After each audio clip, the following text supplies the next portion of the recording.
Today's videos pala mga mare ay nanguha pala kami nitong kayumito o Star Apple sa English kung tawagin dito sa amin. Napakasarap nga pala nitong kayumito dahil ang tamis niya. Nga pala kami pumunta sa bukid para manguha nitong kayumito o Star Apple ay tumulong muna kami ni ate kay Papa na magtinda muna nitong mga kinakuha niyang mga isda. Kakatuwa nga itong nahuli ni Papa ng mga isda dahil napakarami talaga. Sabi nga niya madami pang araw yan kaso naibigay na daw niya yung mga iba dahil marami daw ang humingi. Forward na nga tayo mga mare. Pumunta na nga pala kami dito sa bukid para manguha na nitong mga kayumito. Bago nga pala tayo mga mare makapunta sa bukid ay kailangan pala natin tumawid dito sa ilog. Buti na nga lang at talaga at may tulay na dito. Noong kasing unang tulay dito ay kawayan lang at nakakatakot talagang tumawid baka maputol yung tulay. Nakita nga pala ako diyang putol na kahoy kaya umakyat na muna ako at sumakay at tingnan nyo naman at para talaga akong bata nakakamiss talagang maging bata. Sino pa naman hindi kasi makakamiss ang sarap talaga maging bata dahil wala talagang mga problemang iniisip at puro lang mga masaya ang naiisip mo dati. Wala ko ng tuloy bigla ng mga kabataan pa kami paunahan talaga kami umakyat sa puno ng kayumito para manguha lang talaga ng mga bunga ng mga ito. Napakaganda talagang tumira dito sa probinsya dahil napaka-presko talaga ng hangin at marerelax ka talaga dito. Napakarami nga pala ng mga bunga ng mga kayumito dito kaso lang bihira pa talaga yung mga hinog. Karamihan talaga yung mga ilaw pala ito at hindi pa pwedeng kainin. Walang pala kami dyan ng kaunting mga kayumito at tamang-tama lang naming mauubos. At ito na pala lahat mga mare ang nakuha namin at tignan nyo naman yung mga bata at unahan talaga sila sa pagkuha. Na nga pala ako dyan ng isa para naman matikman ko ito at namiss ko talaga ang prutas na ito. Nga pala ang tamis nitong kayumito at tamang-tama lang talaga yung hinog niya. Ganito pala yung gustong ko sa kayumito yung hindi talaga hinog na hinog. Kaya ba mga mare kumakain ba kayo ng mga ganito at anong tawag nito sa inyo? Dahil dito sa amin kayumito ang tawag nito dito sa amin basta mas dito talaga sa amin sa probinsya hindi na talaga bibilihan mga ganitong mga prutas kukuha ka na lang talaga dito sa puno. Grabe talaga yung tipid namin dito kasi hindi na talaga kami nagkapagasto sa maraming prutas dahil madami talaga dito sa probinsya kapag masipag ka talaga dito magtanim. At tingnan nyo naman at napasarap talaga ako sa kain ko dyan. Kung kakain nga pala ako dyan ay nagyaya na silang umuwi dahil parang uulan na raw. Dali na talaga akong naglakad dyan baka maabutan talaga kami ng ulan. Habang talaga naglalakad ako dyan ay hindi talaga ako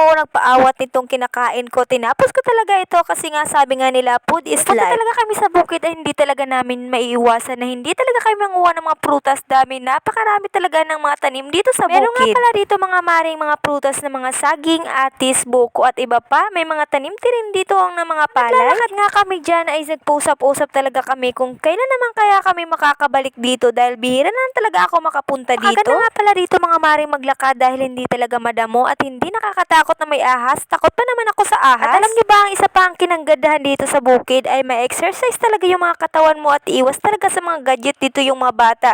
At iwas din dito yung mga marites mga mare. Puro joke lang po mga mare. Uwi nga pala kami dapat dyan kaso itong mga bata ay gusto pa talagang maligo dito sa ilog. Kaya sabi ko talaga ay mabilis lang at baka maabutan kami ng ulan. Kasi pala yung mukha ko dyan. Share ko na nga pala sa inyo mare habang papauwi nga pala kami ay naabutan pala kami dyan ng malakas na ulan. Talaga at hindi talaga nabasa itong dala kong cellphone. At yan lamang for today's video. Salamat po sa panonood and God bless.